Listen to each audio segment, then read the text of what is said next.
If you want to go beyond the rink and into the dressing room, there's only one place to be, the HockeyVerse, with your hosts, Michael Tracos and Johnny Legend.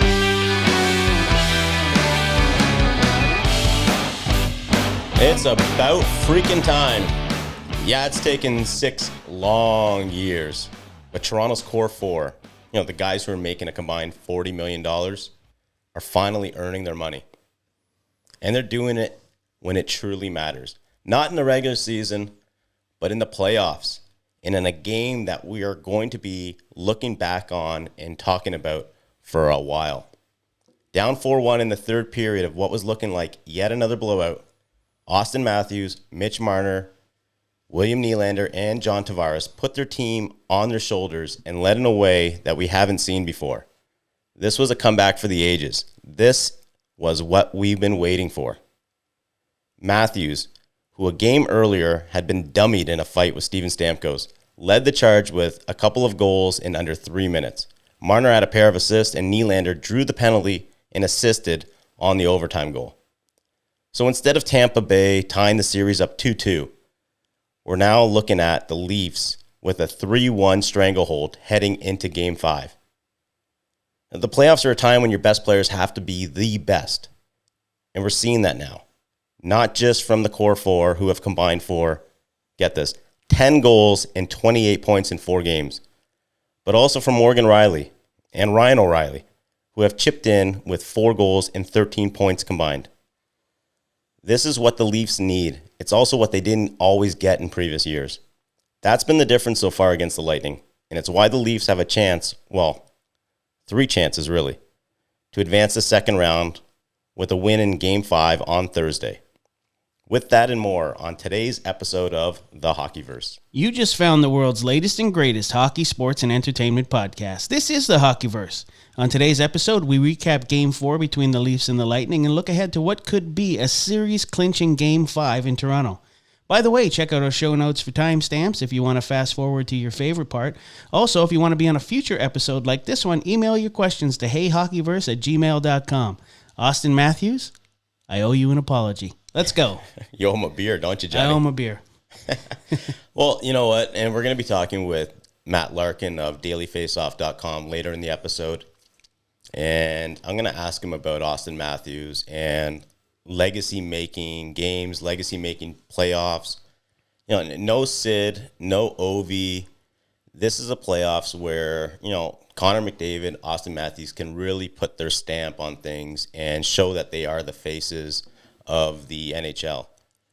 And last night, and again, I don't want to date myself here, but in Game 4, Auston Matthews was the player who you're saying, okay, this guy could lead Toronto to a Stanley Cup. This is what you're paying this guy, what is he, almost $12 million for.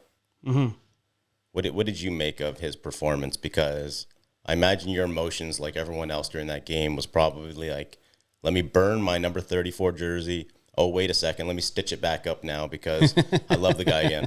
Well, number one, I got yelled at for screaming when they tied the game. My wife heard me screaming from the basement all the way up to the second floor of the house. You're screaming why? Because they tied it up. Now, I owe Auston Matthews an apology because I was sending him to Arizona to play rec hockey after one of the plays he made, and it was a little premature.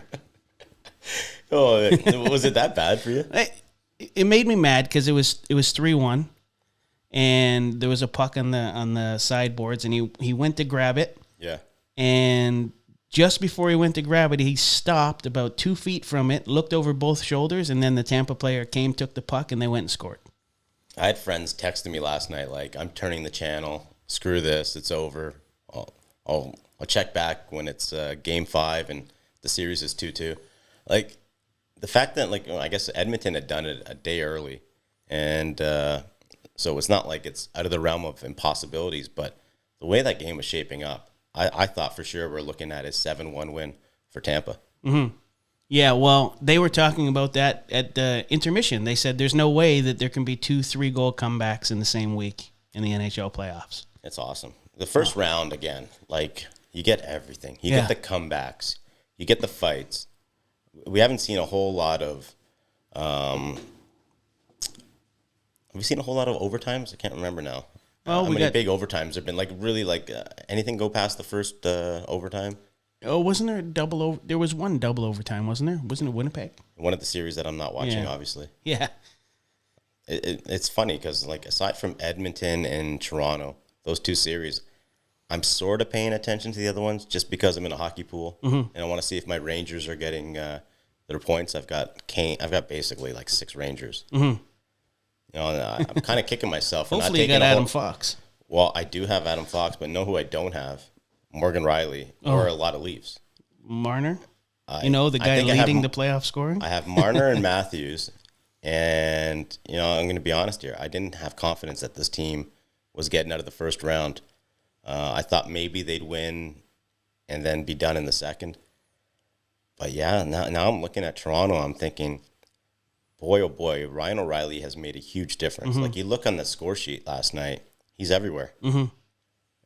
Has there been a game where Ryan O'Reilly hasn't been a difference maker? Finally, like game 1, I guess, maybe? Not one single game. And I have a feeling, if I had to venture a guess, that he was also a difference in the dressing room between periods. I want to know what he said. And if I'm going to guess who was probably standing up and, like, just taking control, Ryan O'Reilly, I'm putting my money on, was probably the guy. I think Ryan O'Reilly, Luke Shen. Is Muzzin traveling with the team? Is he in the dressing? Because I heard that he was still in the dressing room.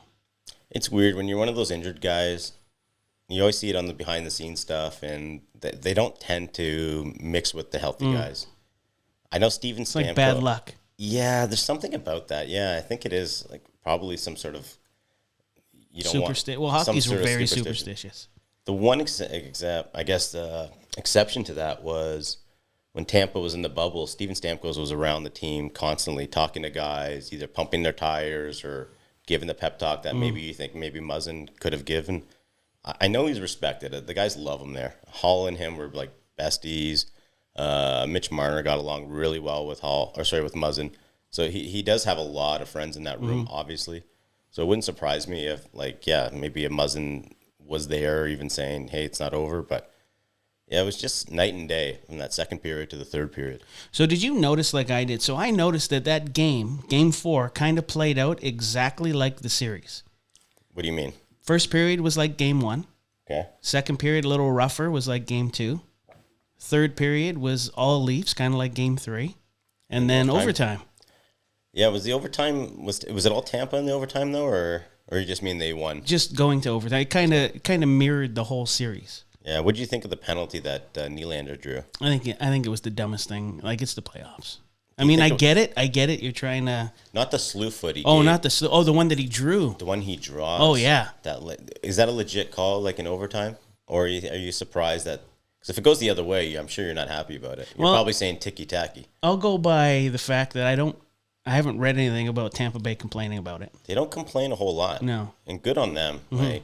They go to 3 straight finals, and I'm not hearing a whole lot of sour grapes like, hey, we're tired and blah, blah, blah. But, yeah, they look tired, don't they? Yeah. Well, they're getting older. They're beat up. Like, the Leafs have beat them up. I think the Leafs winning game 3 when Tampa was just all over them, that hurt them a lot. It hurt Tampa a lot. And then this one, I can't imagine Tampa having anything left now. This has completely blown the wind out of their sails. Yeah. I just can't see it being anything but them just trying to make a mess in game 5. The only thing is if, like, Vasilevsky just is going back to the Vasilevsky that we've seen and in years past and just takes over. But I don't have any confidence. Yeah, that's their X factor. Vasilevsky's definitely their X factor because he can turn it on at any time. Is Samsonov, is he turning into Toronto's X factor? It's looking like it, isn't it? Like, he's making some big saves. Here's the thing. He gives up 4 goals, but in the third period, shuts the door. Overtime, shuts the door. Yeah. That's like the Oilers hockey when you had Grant Fuhr and he gave up 5 goals, but he wouldn't give up the 6th. Yeah. And that's all you want from a goalie. Give up just enough to recover from. And I was saying that shootout save, the breakaway, I guess it was a penalty shot save in the first period was huge. He made some big, big saves in the second as well. And I was thinking to myself, are we really going to be talking about Samsonov or we're going to be talking about him for like the wrong reasons and we're going to be thinking, oh, geez, that's 2 blowout losses now by him. But yeah, this guy, like he looks like a legit guy. Well, there was that one goal, and I noticed the one that Killorn scored, the rocket off the post and in. The fourth goal? The fourth goal. The second one. Yeah, he was already down. Like, he was already down, and that puck just was. He didn't see it. He didn't see it till it hit the post. So I was just wondering, why is he? And then I noticed there was a couple other plays. He was already down. Yeah, so I wonder. First, he was like way out of position. Yeah. Thinking Kucherov was going to shoot. Oh, but that was a beautiful fake shot pass. Oh, yeah. I'm just saying, though, like, he was like way out of position on it, though. I even put that on my Twitter. I'm like, is somebody going to cover Killorn or? In terms of passing the puck, there's no one better on the power play than Kucherov. Such a threat with his own wrister, and then he can feed it over so well. And Morgan Riley wearing the Kucherov makeup. He looked like the old Doug Gilmour eyes. He looked like a warrior when he stepped out there. That was just a cross check to the face. Man, oh man. All right, so let's talk about Alex Kerfoot. I don't know what your thoughts on Kerfoot were before the series started, but critics have not liked this guy. Obviously, he goes to Toronto in the Nazem Kadri trade. Kadri, since that trade, has won a Stanley Cup and has looked every bit like a legit number 2 center. Kerfoot, I guess he's like a Swiss Army knife. He can play on any line. Had the worst season in a Leaf uniform by his standards. But no one's talking about that now. That's all ancient history. All that everyone cares about is, Game 4, he gets the overtime goal. And I know you've been talking about it, is when you're in the playoffs and you have success, you need those kind of unsung heroes. Yeah. Yeah, if you look at any team that's gone deep, it's never one guy that carries the team. There's a different hero every night, and we're finally seeing that from the Leafs. Yeah, you can't just rely on your star guys. Yeah. That being said, Toronto star guys have been great, but yeah, throughout the playoffs, like, you're going to need your Kerfoots. I thought another strong game by Matthew Nyes last night. He looked really good. The fourth line, I'm not that sold on right now. Chari scored. Yeah, but that's the third line. Well, I guess, yeah. Yeah. The fourth line with Camp, Zach Aston-Reese, and Matt Lafferty. Like, we're gonna talk about this with Larkin later. I think that's the opportunity to throw Bunting in. Like, right now, I wouldn't mess with things, but if Toronto loses Game 5, I could see Lafferty coming out or Zach Aston-Reese coming out and Bunting going in. But the Wayne train. No, the Wayne train's not coming in. The Wayne trains. You don't need him. I thought we needed him. I've since changed my mind. Like, fine, you don't want to see Matthews getting punched in the head by Stamkos, but is Simmons going to fight Stamkos? Probably not. But I'm not talking about fighting. What do you think? I think Simmons is a better all-around player than Lafferty. Lafferty's faster. I hear you. There's more offensive upside with Wayne Simmons. The danger is, though, he's what? Is he in his late 30s, mid-30s? He's got a lot of miles on his body. I just don't know if it's going to happen now. Yeah, I don't know if it's going to happen, but I mean, I'd rather see Simmons before Bunting. I think you want to take that risk. So that's the question I keep having to myself. Like, is he a guy that you're worried about putting in, and he's just going to do something stupid and change the tempo of the series and the momentum? Is that a fear? Is that a real fear? Because I don't know if it is. I get it. He draws penalties. He gets mixed up with guys, and it can go either way. And in a tight series, you don't want to put Tampa on the power play because they're so deadly, and Toronto's PK has been god-awful this whole series. And, if you're not going to have him on your top 6, he hasn't been playing that bottom 6 fourth line role. So it's kind of like a square peg, round hole kind of situation. I don't know. I think Keefe doesn't touch a thing. Yeah, I think that's back to hockey's too superstitious. I think you gotta roll with what's working, right? Unless somebody's hurt, I don't think you see either one of those guys, Bunting or Simmons. Yeah, it doesn't look like the Leafs have any interest in taking Matthew Nyes out. No, and rightly so. I mean, he played on the top line a bunch last night too. Yeah, and looked good.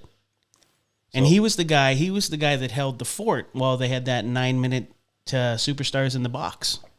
Who's that? In Game 3, Matthew Nice. In Game 3. Yeah, I mean, they didn't score, but they held Tampa off the score sheet. Yeah, it's you know what, I hate to say, like, I'm afraid to say that the series is over and it's just now, the Leafs are going to win in 5 or 6, because I've been down this path before. When they're playing Montreal, I was like, series is done. Like, Montreal has no business being in this thing, and we all know what happened. Mm-hmm.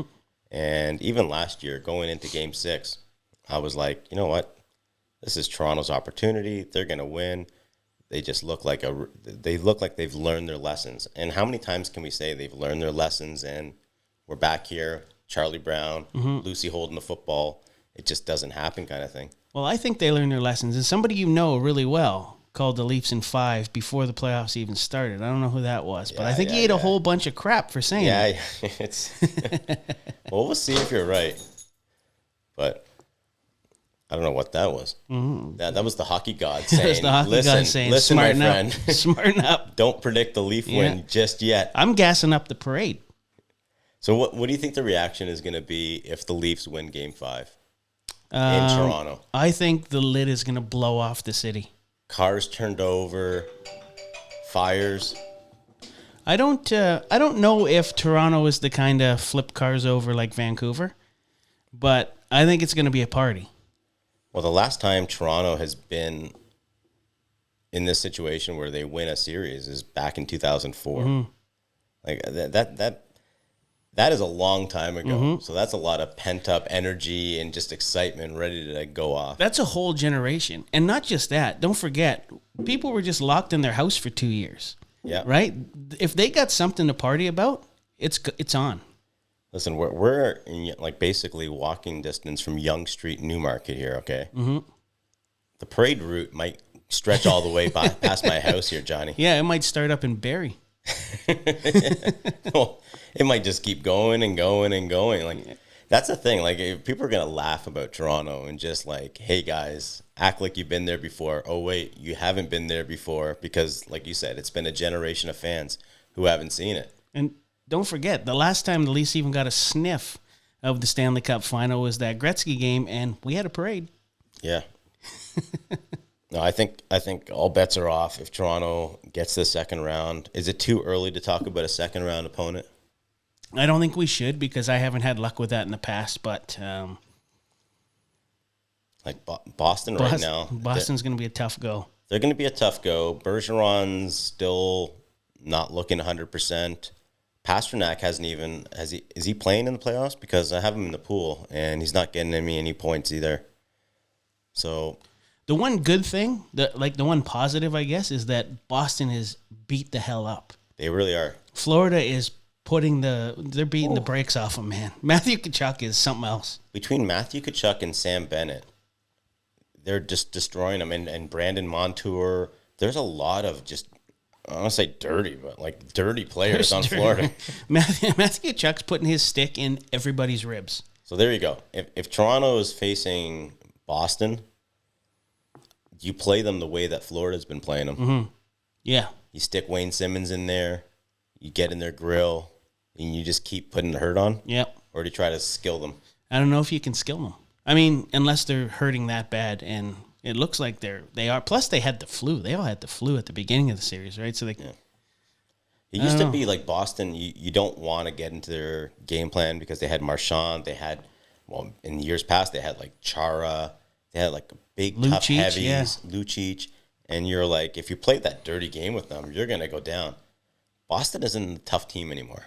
No. And I might kind of get in hot water with Bruins fans calling them soft or something like that, but this isn't the big bad Bruins anymore. Yeah, they're not soft, but they're not the big bad Bruins. They are not. And Florida is pushing them around. Fine, they're losing the series, but they're taking limbs off them. And I would argue that Tampa is a much bigger, tougher team than Boston is. Yeah, Boston's got a tendency to get outshot by quite a bit and still win 4-1. Yeah. I actually think this is going to be Toronto gets past this one, we might be talking about, hey, that first round was probably their toughest opponent. And you know what? We talked about that before, right? That's like that's their dragon. Right now they're pretty close to slaying their dragon. It happened to Washington. Once they got past Pittsburgh that year, and they had never, like, I think in the Ovechkin era, they hadn't beat Crosby in the Pens. Once they did that, it was just kind of like, we're talking to, I think it was Matt Niskanen, and he was like, you could just feel the pressure just come off. And it was just like, okay, we've already accomplished what we had never accomplished. Fine, it's not easy to win a cup now, but we can kind of play our game. We feel good. And then they beat Tampa in the next round, and then they beat Vegas in the final, and it was like their toughest opponent. Like, you ask them, it was getting past the Penguins. Vegas was an expansion team, right?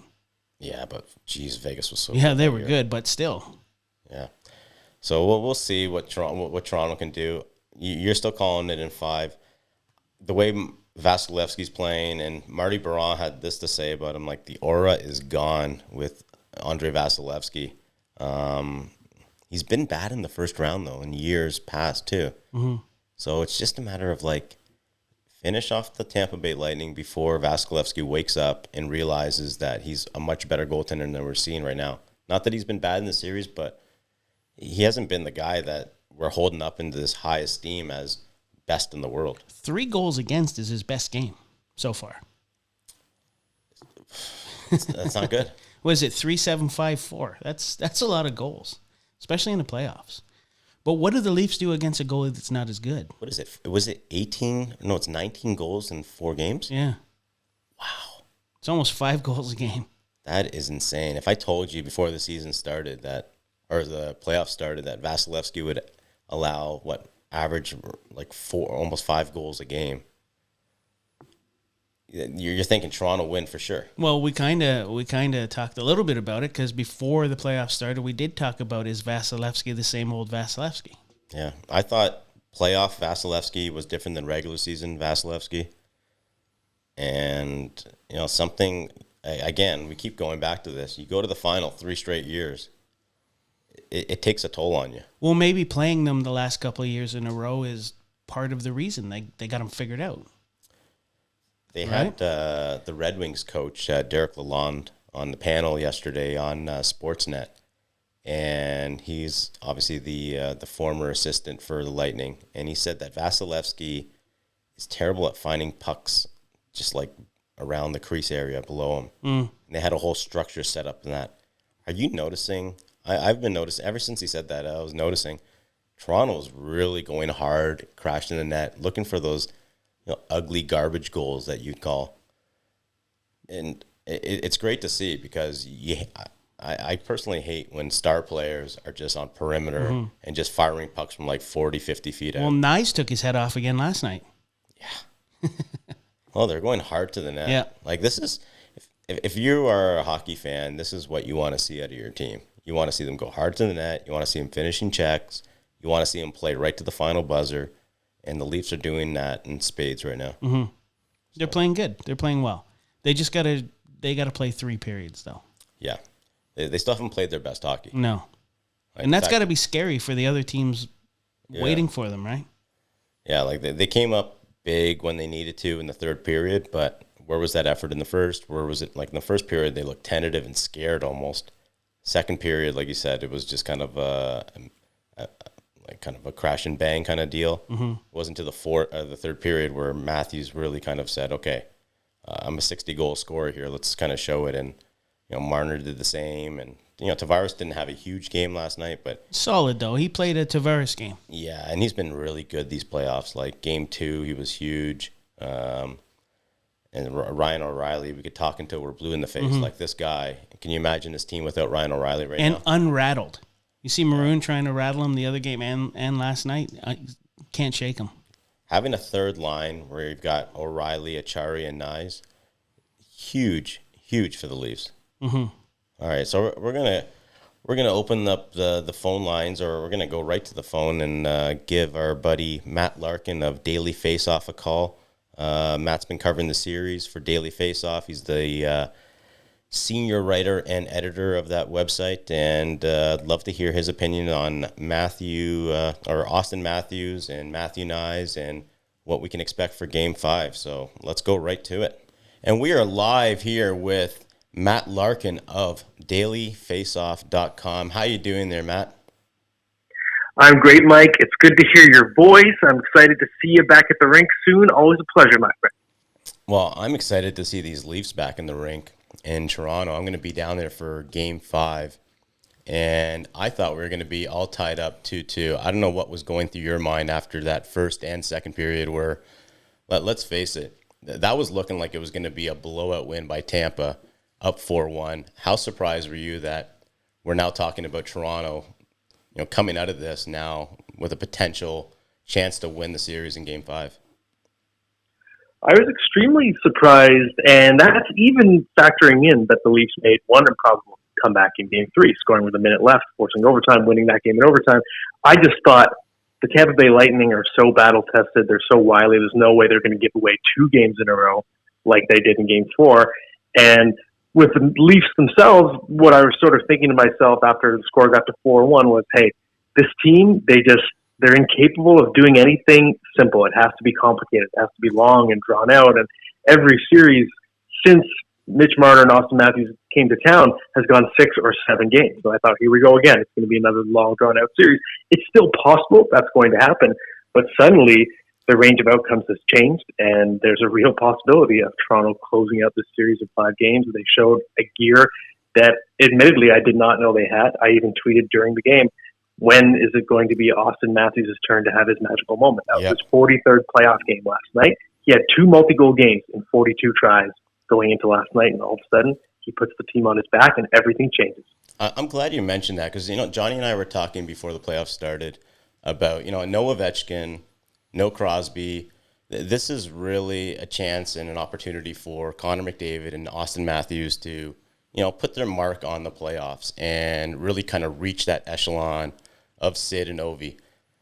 We hadn't seen it in the past from Auston Matthews, but yeah, you mentioned it, that like the playoffs are legacy-making opportunities, and Nate McKinnon last year took that opportunity, and I think we're going to remember Nate McKinnon's playoffs for a long, long time. This was Auston Matthews finally doing what a lot of Toronto fans and a lot of NHL fans had been waiting for basically since we saw this guy as a junior. That's right. And it's funny, I think about a conversation that I had with Auston Matthews before, I think it was before the 2020-21 season, and Mike, I think you were there. I think it was during the player media tour, and Auston talked about the comparison to the Washington Capitals at the time, and he said, hey, Ovechkin was the guy who couldn't get it done, and then suddenly he wasn't. Eventually his time came, and maybe that'll be the case for us. That was a couple of years ago, so we've seen the Leafs flop a couple more times, but it stuck in my mind as, the narrative can change. All it takes is that one magical run, and suddenly the superstar can change his legacy. We saw it as well with Nathan McKinnon last year, like you said. And, of course, it's one game. We can't do the typical Leafland overreaction, but it is the type of performance we've been waiting to see from Matthews. He has not been a bad player in the playoffs, especially this year. You can make a case he's been the most consistent forward, especially if you look at the underlying numbers. He's been solid. But with a player who wins a Hart Trophy and scores 60 goals, solid does not cut it. You have to elevate and take over a game. And those are the exact 2 words that Ryan O'Reilly used describing the performance last night. He took over. We finally saw it from Auston Matthews, and it could totally change the course of this team. Yeah, he's been consistent, but he's been consistently average. That's the problem. And he kind of took it to another level last night, the level that he should be at. And Johnny, you were on him last night. Yeah. You were telling me before we stepped on to record this that you were kind of upset that he wasn't going into the dirty areas. Didn't seem.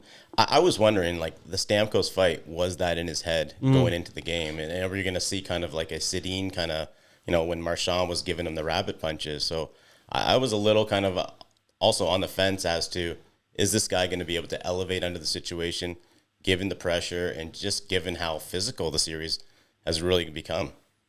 What do you think about that, Matt? Yeah, I think that there was going to be some sort of carryover from that Stamkos fight? I thought there might have been. I was surprised at the relatively tentative start from the physical perspective, especially looking at what went on with Luke Shen and Tanner Jeannot and the whole bench jawing at Shen in Game 3. But with Matthews, I actually think the signs were there of a change, because if you look at the goal he scored in Game 3, he was taking punishment in front of the net. He was getting knocked down before he got back up and deflected that Calle Yarncroc shot. So I kind of marked that one down and said, okay, that's the kind of goal that I'm not used to seeing Auston Matthews score. It was sort of taking punishment, right? And it was a grinder type of goal. And I thought that was actually a good omen. And I do think Matthews is actually being reasonably physical in this series. If you look at the stats for hits, I haven't looked at them in the last couple of days, but I know early in the series he was actually fairly high on the leaderboard for hits delivered. So he's using his big body, he's throwing it around. We, of course, know he has a willingness to block shots. He led all NHL forwards in shots blocked this year. So to me, in terms of getting his nose dirty and engaging, I actually think that element has mostly been there for him in this series. It was more a matter of just, hey, all the numbers are there, you're doing the right things, but no more excuses. You just have to go out and find a way to actually put the puck in the net. Yeah, that's what's been missing, and we saw it. He's got to do it for 60 minutes. Well, he can just do it for 20 minutes. Or what was it? Was it 6 minutes, really? Yeah. That he kind of showed up and just took – like, that's Toronto's sort of MO is like you're down 4-1. It's a third period. We're all thinking, okay, blowout. It's going to be tied 2-2 going back to Toronto. And then this team can score in bunches. Like we saw it from Matthews. Morgan Riley's been on fire. Mitch Marner, what has he got, like 10 points now? You kind of go up and down the lineup, and it's really – this team is deadly, and on paper, they're a legit Stanley Cup contender. It's just a matter of can it all come together, and I don't know. They're still one win away, and I still think a lot of Leaf fans are kind of like apprehensive about saying, okay, the series is done because we've been here, done that. You don't think this is any chance that Tampa comes back and makes this interesting, do you? Or are you kind of thinking Game 5 it's over, or at least Game 6 it's over? I think the Leafs have taught us that we can never accept it as over if we think of it from an irrational perspective. So we know that they had a 3-1 series lead against Montreal 2 years ago. They blew that. They lost 2 games in a row in overtime. We know that since their last playoff series win, they're 0-10 when they have an opportunity to eliminate their opponent. They've missed 10 times in a row. So we know there is a mental block there. The good news is, if you're a Leaf fan, is you've put yourself in the best possible position. Even if you do have a little bit of nerves and you choke away 1 or 2 games, you get 3 swings now at the Tampa Bay Lightning. To me, what's most important is you got to find a way to not get to Game 7, because Game 7 is where everything changes for Andrei Vasilevskiy. Even though he's had a bad series, it's where all the demons creep back in, and I think the anxiety goes back up for the Leafs. I think if they go to a Game 7, I would be nervous to bet on them, but I think they have a realistic chance to close it out in the next 2 games, especially because if you look at the Lightning, no team has played more hockey in the last 3 years. They've gone all the way to the final, right at the end of the calendar, 3 seasons in a row. And I do think, especially in Game 4, their fatigue really set in. You saw it in the overtime in Game 3 as well. They had a lot of jump early, and they slowly, their gas tank, I thought, really started to just dry up and choke. And I think that's a sign of a team that's just getting a little old and getting really tired after all that hockey. Yeah, I'm noticing 2 things that they have this year that they haven't had in previous years, and that's one, teams that go deep in the playoffs, they have like a different hero every time they win. Yeah. They don't have one guy pulling all the weight, right? Number 2 is they stay relatively healthy, which so far, knock on wood, the Leafs have been, and they're pretty deep. Yeah, we got the hero last night in Alex Kerfoot, and then the health factor. You've got Michael Bunting, who might not get into Game 5. What's your theory on that? Well, we heard Sheldon Keefe just say Matthew Nyes is certainly not coming out of the lineup. He's done a terrific job for us. He's a guy that has definitely earned his spot and his opportunity to continue to play. And he did not commit to Michael Bunting returning for Game 5. What's your feeling on this? Is there a chance that, fine, Matthew Nyes is staying in, but does Bunting take someone else out, maybe a Lafferty, maybe a Zach Aston Reese, or I don't know, a Calle Yarncrook? Is there a potential that we're going to see Bunting in 5, or would you even mess with the lineup?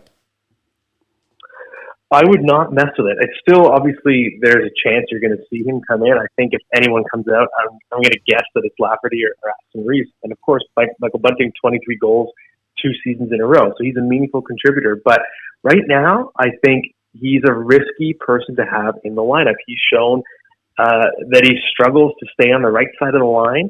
And this team has a 3-game winning streak. That's something that it has only done twice in the playoffs in the last 21 years. I don't know if you want to mess with the chemistry as is right now, because Bunting has just shown a tendency to just kind of implode at the wrong time, and that can turn the tide of a series. I can see a scenario where even let's say you decide, okay, we're going to take out Aston Reese, we're we're going to ease Bunting back in the lineup on the fourth line. Mm-hmm. Well, what if Bunting's on the fourth line? He finds himself pressing. He gets mixed up with Patrick Maroon or Tanner Janot. He does something stupid, slashes one of them, cross-check. Suddenly a major penalty, and it changes the tide of a game. And the Leafs, they're not hurting for offense right now. They're peppering plenty of goals past Andrei Vasilevsky. So what is Bunting bringing to the lineup right now? Yeah. I don't think he's bringing anything at the moment other than risk.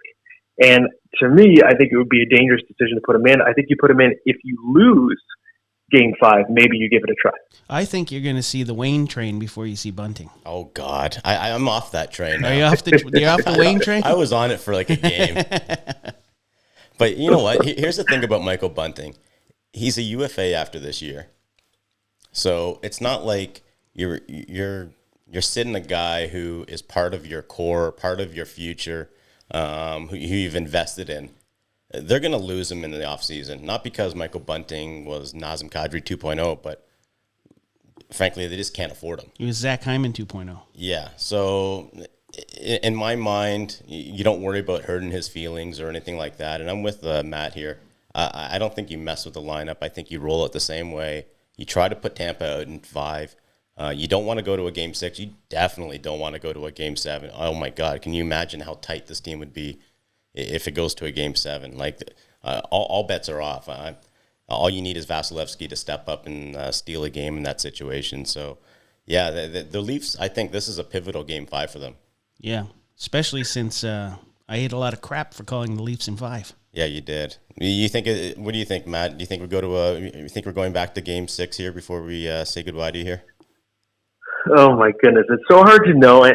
Going into the series, I called the Lightning in 7, and my reasoning was, hey, there's nothing rational about my pick here. Logic says the Leafs are the better team, and the intangibles are what favor the Lightning. But right now, we're sort of seeing a turning of the tide with those intangibles. And we're seeing a Leafs team that has more mental toughness than we're used to seeing. And obviously, the additions that Dubas made at the trade deadline were designed to bring in more heart and sort of move away from the spreadsheet mentality and bring in guys who just have that sort of je ne sais quoi. And it seems to be working. Look at what Ryan O'Reilly's done, Luke Shen. Those guys have changed this team's personality. So I'm more confident than I expected to be in this team closing it out. I think they smell blood now. I think if it were up to them, they would love to play tonight. They'd love to play it immediately because they have that momentum. So if I have to make a prediction, I'm going to say the Leafs win it. But if it goes to 7, I will not be picking the Leafs. Well, I think a lot of people just want it to be over in 5 just because, you saw that crowd outside of Scotiabank Place, and it was rocking. And, close it out on home ice. I think no one would be complaining about that. Hey, thanks, Matt. I appreciate you coming on. That's Matt Larkin he's the editor and senior writer for dailyfaceoff.com. You can find him on Twitter at @MLarkinHockey. Again, for Johnny Legend, I'm Michael Trikos, and this was the HockeyVerse. Thank you for listening to the HockeyVerse. If you enjoyed this show, please share the love by leaving us a 5-star rating and review on iTunes and by introducing the HockeyVerse to your friends and family. Also, be sure to check out thehockeyverse.com. While you're there, sign up for our newsletter. It's specifically written for you, the diehard hockey fan. From insider news to opinion and analysis, our NHL-focused newsletter will entertain and equip you for the conversations of the day. We thank you for your support, and until next time, this is the HockeyVerse.